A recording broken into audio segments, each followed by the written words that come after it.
ഇന്ന് ചെറിയൊരു മിനി ബ്ലോഗാട്ടോ. ഇന്ന് നൈറ്റ് കഴിക്കാൻ ഞം ഞം ഒന്നും ഇല്ല, വീട്ടിലൊന്നും ഉണ്ടാക്കിയില്ല. അപ്പം ഉച്ചയ്ക്ക് ഉള്ള ചോറും കറിയൊക്കെ കഴിഞ്ഞു. ഇന്നലത്തെ ചോറ് തിളപ്പിച്ചൂറ്റിയതൊക്കെ കേട്ടോ. അപ്പോൾ അതൊക്കെ കഴിഞ്ഞു. അങ്ങനെ പിന്നെ വൈകിട്ട് കട്ടൻ ചായയുടെ കൂടെ ഇലയട ഉണ്ടാക്കി അത് ഞം ഞം കഴിച്ചു. ഞാനും വാപ്പയും അണ്ണനും പൂപ്പിയും കൂടെ അത് കഴിച്ചു. അത് കഴിഞ്ഞിട്ട് നൈറ്റത്തേക്കുള്ള ഞം ഞം ഇല്ലാത്തതുകൊണ്ട് പുറത്ത് പോയി എന്തെങ്കിലും മേടിക്കാമെന്ന് വെച്ച്. കുളിച്ചൊരുങ്ങി റെഡിയായിട്ട് നിൽക്കുക കേട്ടോ, ഞം ഞം മേടിക്കാൻ പോകാനായിട്ട്. പക്ഷേ വണ്ടിയില്ല കേട്ടോ, എനിക്ക് വണ്ടിയില്ല. അങ്ങനെ പിന്നെ അപ്പുറത്ത് ഉണ്ണിമോൻ്റെ വണ്ടി എടുത്തുകൊണ്ട് പോകാമെന്ന് പറഞ്ഞുകൊണ്ടിരുന്നപ്പം ചേച്ചി പറഞ്ഞു, മോളെ ഒരു കല്യാണം ഉണ്ടാ, പോയിട്ട് വന്നിട്ട് വണ്ടി തരാമെന്ന് പറഞ്ഞു. എന്നാൽ അവർ പോയിട്ട് വരട്ടെ എന്ന് പറഞ്ഞുകൊണ്ട് ഞാൻ റെഡി ആയിട്ടിരിക്കുക കേട്ടോ. അങ്ങനെ പിന്നെ ഒരു കട്ടൻ ചായയും ഇലയടയും കൂടെ വീണ്ടും എടുത്ത് കഴിച്ചു കേട്ടോ. സമയം പോകണ്ടേ, അതിന് ഇരുന്നാൽ പോരല്ലോ. അങ്ങനെ പിന്നെ കുറച്ച് നേരം വീഡിയോസൊക്കെ എടുത്ത് കേട്ടോ, നിന്ന് ഷോയൊക്കെ കാണിച്ച്. എന്തായാലും ഒരുങ്ങിയൊക്കെ നിൽക്കൂല്ലേ. അപ്പോൾ എൻ്റെ പൂപ്പിമോളെ കിട്ടി, എൻ്റെ കൈവാക്കിന് കിട്ടി. പിന്നെ അവളെ എടുത്ത് വെച്ച് ഇച്ചിരി നേരം ഫോട്ടോ എടുക്കാനും നിന്ന്. ഫോട്ടോ എടുക്കാനും വീഡിയോ എടുക്കാനൊക്കെ നിൽക്കും കേട്ടോ അവൾ.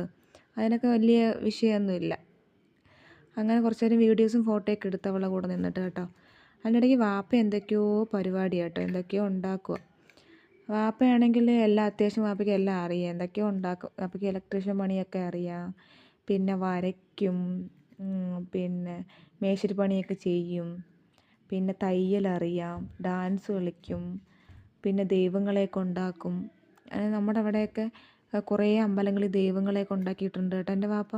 വാപ്പയ്ക്ക് എല്ലാ കഴിവുമുണ്ട്. പക്ഷെ വാപ്പയുടെ മോളൊരു കഴിവേറി. പക്ഷേ അപ്പച്ചിയുടെ മക്കൾക്കും ചിറ്റപ്പൻ്റെ മക്കൾക്കും ഒക്കെ വാപ്പയുടെ കഴിവ് കിട്ടി കേട്ടോ. പക്ഷേ എനിക്ക് മാത്രം കിട്ടിയില്ല ഗായ്സ്. എന്താണോ എന്തോ എനിക്കറിയില്ല. വാപ്പ വഴക്ക് പറയും കേട്ടോ പൂപ്പിയെ. വാപ്പ എന്തേലും ഉണ്ടാക്കുമെന്നുണ്ടെങ്കിൽ വാപ്പ നിൽക്കുന്നിടത്ത് പോയി കിടന്ന് വഴക്കുണ്ടാക്കും, കടിച്ചു കുറച്ചുകൊണ്ടൊക്കെ വരും കേട്ടോ. പിന്നെ വാപ്പയുടെ അവിടെ പോയി കിടന്ന് കുറച്ച് നേരം വീഡിയോസും ഫോട്ടോയൊക്കെ എടുത്ത് കേട്ടോ. കണ്ണാടിയിൽ മിറർ ഫോട്ടോയും വീഡിയോ ഒക്കെ എടുത്ത്. നമുക്ക് വേറെ എടുത്തു തരാൻ ആരും ഇല്ലല്ലോ. പിന്നെ അത് തന്നെ ശരണം. പിന്നെ വീഡിയോയുടെ പരസ്യം കണക്ക് കണ്ട കുറേ മിനിക്കുട്ടി വീഡിയോ, എന്തൊക്കെയോ വീഡിയോകൾ.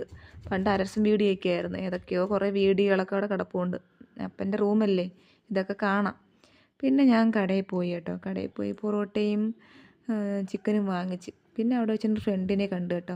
ഇൻസ്റ്റയിലൊക്കെ ഉള്ളൊരു ചേട്ടനാണ്, ഇൻസ്റ്റയിലെ യൂട്യൂബിലൊക്കെ ഉള്ളതാണ് കേട്ടോ. ഈ ചേട്ടനെ കുറച്ച് പേർക്കൊക്കെ അറിയാമായിരിക്കും. പുള്ളിയെ ഞാൻ ഫസ്റ്റ് ടൈമാണ് കാണുന്നത്. ഞാൻ റീലെടുക്കാൻ വേണ്ടിയിട്ട് മെസ്സേജ് ഇട്ടിട്ടുണ്ട്, പക്ഷേ ഞാൻ ഫസ്റ്റ് ടൈമാണ് പുള്ളിയെ നേരിട്ട് കാണുന്നത്. പിന്നെ ഞാൻ അവിടെ വെച്ച് വാപ്പയെ വിളിച്ചപ്പോൾ വാപ്പ ഫോൺ എടുത്തതേ ഇല്ല. ഞാൻ ചോദിച്ചു വാപ്പയുടെ ഫോൺ എന്ത് ചെയ്യുന്നു ചോദിച്ചും പറയുന്നത് ഞാൻ ഫോൺ കുത്തിയിട്ടേക്കുന്നത്. വാപ്പയുടെ ഐഫോൺ കുത്തിയിട്ടേക്കുന്നത് കേട്ടോ.